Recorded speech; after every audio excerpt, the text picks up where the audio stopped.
Bonjour les enfants, j'espère que vous allez bien. Moi je m'appelle Sarah et je suis contente de vous retrouver ce matin pour la suite de notre histoire sur le royaume divisé, un nouveau thème qu'on a entamé depuis la semaine passée. Alors souvenez-vous qu'à la mort de Salomon, le royaume a été divisé en deux. Il y avait une partie tout au nord qui se sont appelées Israël et qui rassemblait 10 des 12 tribus d'Israël. Et au sud, il y avait deux tribus, les deux autres tribus rassemblées dans un royaume qui s'appelait Juda. Alors, depuis cette division, plusieurs rois se sont succédés et le mal s'est multiplié. Et aujourd'hui, on va raconter l'histoire d'un des pires, des plus méchants rois de cette époque, c'est le roi Akab. Alors, lisons l'histoire qui se trouve dans un roi 16, 29 à 33. Alors le roi Akab était un roi du royaume du nord, du royaume appelé Israël. Alors, il faut savoir qu'il avait épousé une princesse païenne de nom Jézabel. Elle amène des faux dieux en Israël. Et le peuple de Dieu devient infidèle et se tourne vers ses idoles et pêche contre Dieu. Et Akab va soutenir sa femme dans cette adoration à des faux dieux. L'histoire d'aujourd'hui commence avec le roi dans son magnifique palais et il regarde dehors et en fait il voit une belle vigne. Et il se dit qu'il aimerait bien faire un jardin potager. Mais en fait, cette vigne, ce n'était pas à lui. Elle appartient à quelqu'un de nom Naboth. Alors, cet homme, il aime sa propriété et il fait pousser des grosses grappes pleines de jus. Ce terrain, en fait, il est de sa famille depuis longtemps. Lorsque Naboth était enfant, sûrement qu'il aidait déjà son père à tailler la vigne et à ramasser les raisins. Mais le roi Akab, il a vraiment très envie d'avoir cette vigne pour lui. Cette vigne est si près de son palais, il le faut absolument avoir. Pourtant, en tant que roi, il possède déjà tout ce dont il a besoin, mais malgré toute sa richesse, il ne peut pas résister à l'envie d'avoir cette nouvelle propriété. Et donc, il décide d'aller parler avec Naboth. Cède-moi ta vigne, je voudrais en faire un jardin potager, car elle est juste à côté de mon palais. Je te donnerai en échange une vigne meilleure ou, si tu préfères, je t'en paierai la valeur en argent. L'Éternel me garde de te donner la propriété.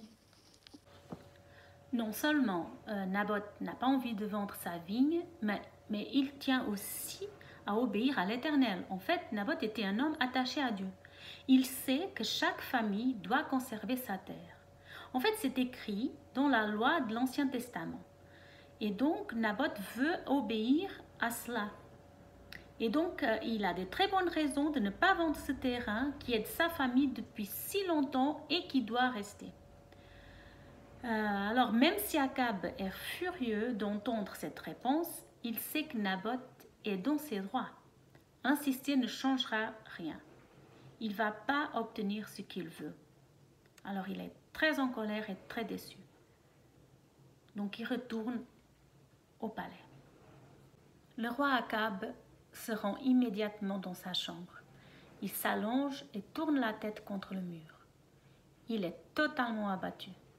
Des serviteurs s'approchent pour lui dire que le repas est prêt, mais il refuse de manger. Le voilà en train de bouder. Mais la reine Jézabel, sa femme, arrive alors dans sa chambre et lui demande: « Mais pourquoi es-tu de si mauvaise humeur et refuses-tu de manger ?» J'ai parlé à Naboth et je lui ai proposé de lui acheter sa vigne, ou s'il préférait de l'échanger contre une autre. Mais il a répondu: « Je ne te céderai pas ma vigne. » Est-ce toi qui exerces la royauté sur Israël?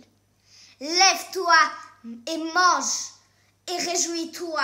La vigne de Naboth, je vais te la donner. En étant la fille d'un roi païen, Jézabel ne respecte pas du tout la loi de Dieu. Selon elle, un roi peut faire ses propres lois et obtenir tout ce qu'il veut. Personne ne doit lui résister. Donc, cette mauvaise reine s'installe pour écrire des lettres aux magistrats de la ville où habite Naboth. En fait, ces magistrats sont chargés d'organiser un procès et d'exercer la justice. Alors, toutes leurs décisions doivent être justes. Mais qu'est-ce que Jézabel leur demande de faire? D'organiser un procès basé sur des mensonges, avec des fausses accusations, afin de pouvoir condamner Naboth à la mort. Accusez Naboth d'avoir dit du mal sur Dieu, puis tuez-le en lui jetant des pierres. Alors, après avoir écrit ces lettres, elle signe au nom de son mari, le roi, et elle met le sceau, la marque du roi sur ces lettres. C'est le tampon qui va garantir que le message vient du roi. Akab est sûrement au courant et ne l'empêche rien pour le faire. Alors c'est vrai que des fois on s'arrive à demander pourquoi Dieu n'intervient pas immédiatement sur ce moment-là. Mais qu'est-ce qu'on sait? On sait que Dieu punit le mal et il est entièrement juste. Donc c'est lui qui va décider à quel moment exercer sa justice et punir quelqu'un. Quand les magistrats reçoivent le message, ils se sentent obligés d'obéir au roi pour ne pas avoir de problème. Alors ils organisent et font asseoir Naboth au premier rang devant l'assemblée. Les gens de la ville se rassemblent autour pour voir ce qui se passe. Puis y apparaissent deux hommes, grossiers et méchants. Peut-être qu'ils ont été payés pour accuser Naboth. Naboth a maudit Dieu et le roi. D'après la loi de l'Ancien Testament, maudire Dieu est un crime très grave, puni de mort. Donc le coupable doit être mis à mort. Naboth n'a pas le temps de dire quoi que ce soit pour sa défense. Il est immédiatement déclaré coupable. Les gens le poussent hors de la ville, lui jettent des pierres et le mettent à la mort. Mais les accusations portées contre lui n'ont été que des mensonges. Le jugement a été profondément injuste. En apprenant la nouvelle, le roi court vite vers la vigne pour en prendre possession et commencer son fameux jardin potager. Mais sur place, il rencontre un homme qu'il aurait aimé ne jamais plus croiser. C'est Élie, le prophète. Dieu sait toutes choses et il exerce sa justice. Il envoie donc son prophète Élie pour adresser au roi un message très dur. Élie avance dans les vignes et se tient face au roi. Akab est sans doute un peu inquiet. Ah, te voilà mon ennemi. Tu m'as donc retrouvé? Oui, je t'ai retrouvé, parce que tu t'es vendu toi-même au mal en faisant ce qui déplaît à l'Éternel. Élie annonce au roi qu'à cause de son crime, il va mourir ainsi que toute sa famille. Le roi et la reine vont recevoir exactement ce qu'ils méritent. Encore une fois, on voit que Dieu est entièrement juste. Alors Dieu est toujours juste. Il doit nous punir pour toutes nos désobéissances.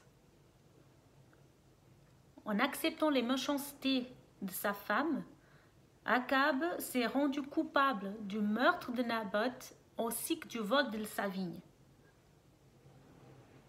Et contre toute attente, Akab se repentit et Dieu n'exécuta son jugement que à la génération suivante.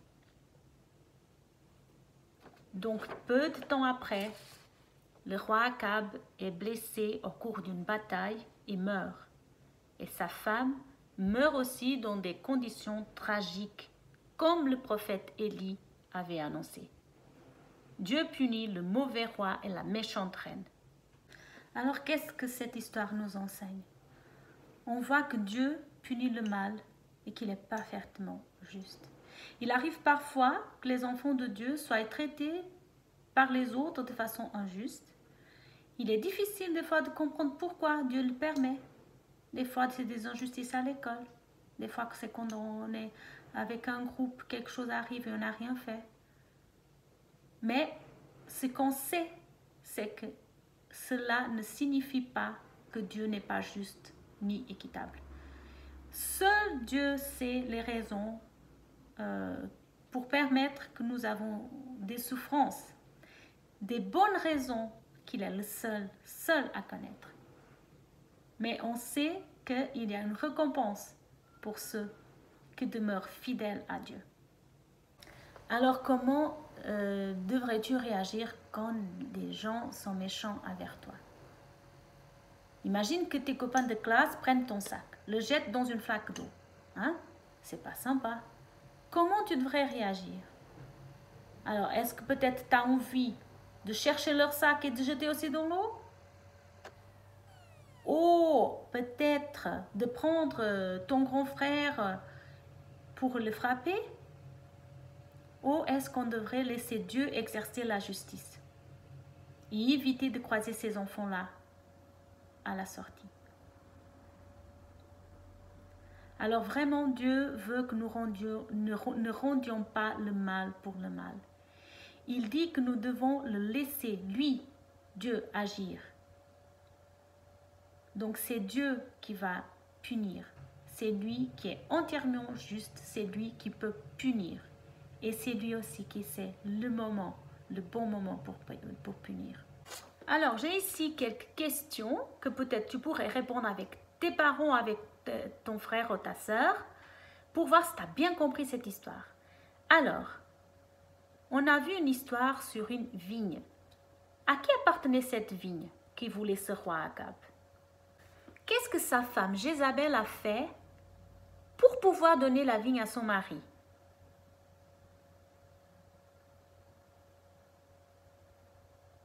Quand le roi a pris possession de la vigne, qui a-t-il rencontré? Quel était le message d'Élie pour Akab de la part de Dieu? Alors j'espère que cette histoire t'a fait réfléchir à la façon comment tu vas te comporter la prochaine fois que quelqu'un fait une injustice envers toi. J'espère que tu as bien compris qu'est-ce que ça veut dire que Dieu est juste. Ça veut dire qu'il punit ou qu'il récompense sans jamais se tromper. C'est lui qui sait pourquoi, punir quand, pourquoi. Regardons ensemble maintenant le verset pour ce thème. On le trouve dans 2 Chroniques 7, 14 et il dit ceci: « Si mon peuple, celui qui porte mon nom, s'humilie, prie et me cherche, et s'il renonce à ses mauvaises voies, je l'écouterai du haut du ciel, je lui pardonnerai son péché et je guérirai son pays. » Amen. Prions maintenant. Merci Seigneur, parce que tu es juste et que tu ne tolères pas le péché. Merci parce que tu pardonnes mon péché et je me mets ma confiance en Jésus. Aide-moi à vivre une vie que te plaît. Alors les enfants, notre histoire se termine ici. Il y aura une suite pour la semaine prochaine. Alors j'espère que vous avez bien compris que Dieu est parfaitement juste, qu'il punit le mal et qu'il récompense ceux qui sont fidèles à lui. Alors à une prochaine fois, bon dimanche!